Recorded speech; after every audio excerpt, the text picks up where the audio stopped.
বারবারই দেখেছি ভোটার তালিকা থেকে নাম বাদ যাওয়ার অভিযোগে দিকে দিকে উত্তেজনা। আর এবার ঠিক যে ঘটনা ঘটল গাইঘাটা বিধানসভার ৩৮ নম্বর বুথের পানশিরা গ্রামে, সেখানে এক মহিলা বিএলওকে আটকে রাখার অভিযোগ উঠেছে গ্রামবাসীদের বিরুদ্ধে। বুথের মহিলা বিএলওকে আটকে রাখা হয়, কাজ সেরে বাড়ি ফিরছিলেন তিনি এবং বাড়ি ফেরার পথে বিএলও নমিতা দাসকে আটকে রাখার অভিযোগ।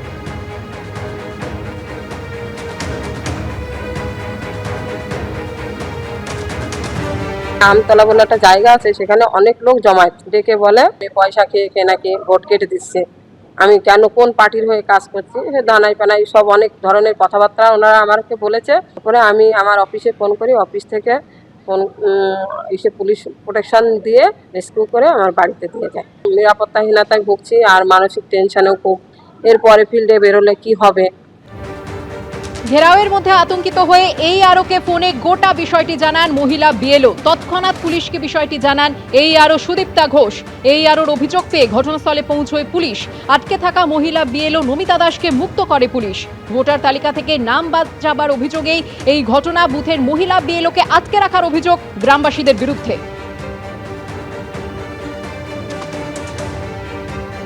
গতকাল সন্ধে 6:30 নাগাদ আমার বিএলও পানশিলা একটি বুথের নমিতা দাস, উনি হচ্ছেন অঙ্গনারী ওয়ার্কার, আমাকে জানান যে বিকেল বা সন্ধ্যের দিকে উনি একটু কাজে বেরিয়েছিলেন এবং বেরোনোর সাথে সাথে কিছু লোক ওনাকে জিজ্ঞাসা করতে শুরু করে যে আমার নাম কেন ডিলিট হয়ে গেছে এসআইআর থেকে, এবং সেই সাথে কটূক্তি। এবং তার কিছুক্ষণ বাদে মিনিট 5-7 পরে আবার আরেকজন বিএলও ফোন করে 41 পার্টে।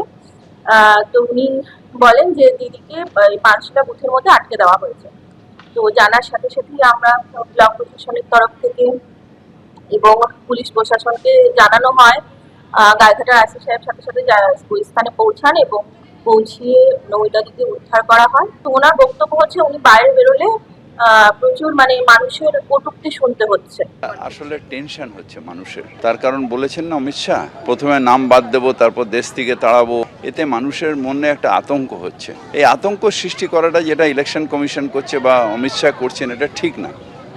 তাদের আশ্বাস দেওয়া উচিত যে আপনারা আসুন আইনি পদ্ধতিতে, এবং সেখানে দাঁড়িয়ে কোর্ট ঠিক করে দেবে যে কিভাবে ভোটার কত নাম ইনক্লুশন হবে। কারণ একজন ইন্ডিয়ান, তাকে বাদ দিয়ে কখনো ইলেকশন হয় না।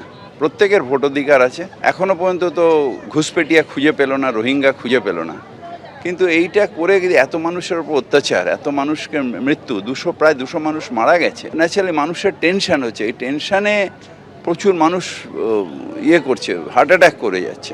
এটাকে খুব সহানুভূতির সাথে দেখা উচিত। সাধারণ মানুষের খুব রয়েছে। কেন খুব রয়েছে? যাদের 2002 সালে ভোটার আছে, বৈধ ভোটার, তাদের নাম কেটে গেছে। শুধু একমাত্র হিন্দুদের ভোট। এরা কেটেছে কাদের ফল?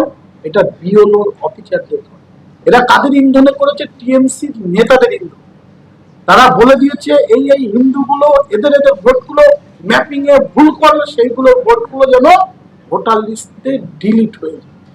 একদম শক করে ওরা এগুলো করেছে। কিন্তু সবে শুরু, এরপরে টিএমসির নেতাদের ধরা শুরু। মোথাবাড়ি কাণ্ড নিয়ে চড়ছে রাজনৈতিক তরজার পারদ। শাসক দল তৃণমূল হোক বা বিরোধী, একে অপরের ঘাড়ে দায় চাপাতে ব্যস্ত। এই প্রেক্ষাপটে অমিত শাহ থেকে শুরু করে বিজেপি ও নির্বাচন কমিশনকে একযোগে আক্রমণ শানালেন মমতা বন্দ্যোপাধ্যায়। পাল্টা জবাব দিয়েছে বিজেপিও। মোথাবাড়ির আসল মাথা কে?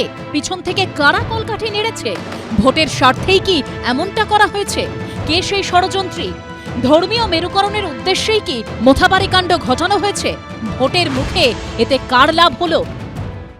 মালদার যে ঘটনা করা হয়েছিল, জাজেদের অ্যাটাক করা হয়েছিল, যে করেছে তাকে হাতে নাতে কে ধরেছে জানেন?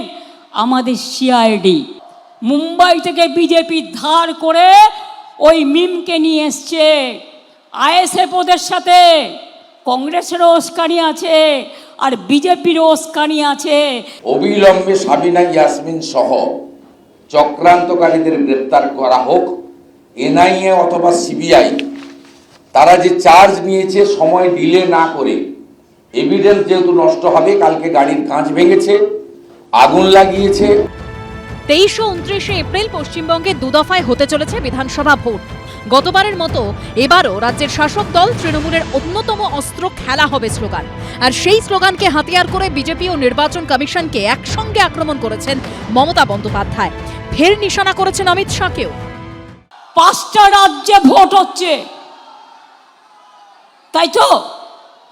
আসাম, তামিলনাড়ু, কেরালা, বেঙ্গল 506 জন অফিসারকে ট্রান্সফার করেছে।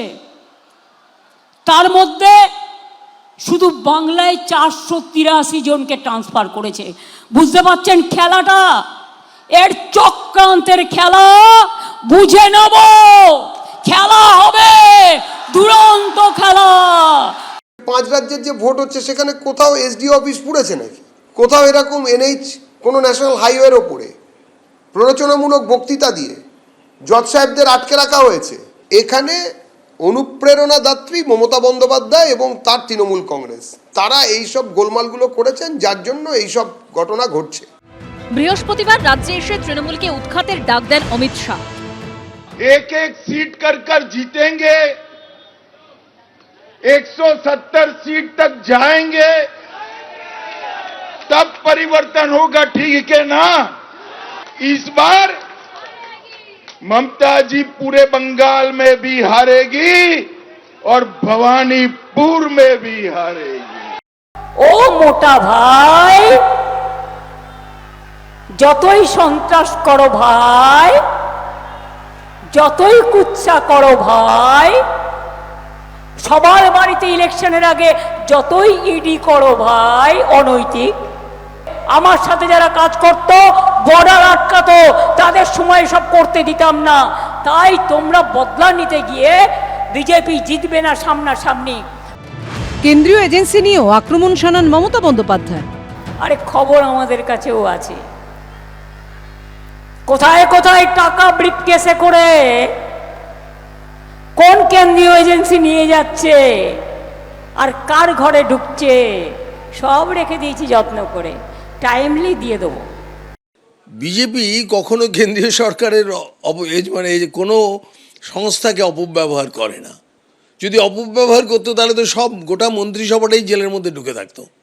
এবারের ভোটের সব নজর মুখ্যমন্ত্রীর কেন্দ্রে। নন্দীগ্রামের পাশাপাশি এবার ভবানীপুরেও বিজেপি প্রার্থী হিসেবে লড়ছেন শুভেন্দু অধিকারী। বৃহস্পতিবার অমিত শাহর উপস্থিতিতে নমিনেশন জমা দেন। बंगाल चुनाव में 15 दिन तक मैं बंगाल में ही रहने वाला हूं। সবাইকে ভয় দেখানোর জন্য বলছে হাম 25 দিন বাংলা মে রহেগা। আমি বলছি তুমি 25 দিন কেন, তুমি 365 দিন থাকো, তাতেও কিছু যায় আসে না। তোমার মুখের মধ্যে অত্যাচারের চিহ্ন, স্বৈরাচারের চিহ্ন, দাঙ্গার চিহ্ন, এটা মাথায় রেখো। আক্রমণ পাল্টা আক্রমণ, সব মিলিয়ে সপ্তমে ভোটমুখী রাজ্যের পারদ। আশাবুল হোসেন, সুদীপ চক্রবর্তী ও শিবাশিস মৌলিকের রিপোর্ট, এবিপি আনন্দ। এবিপি আনন্দ, এগিয়ে থাকে, এগিয়ে রাখে।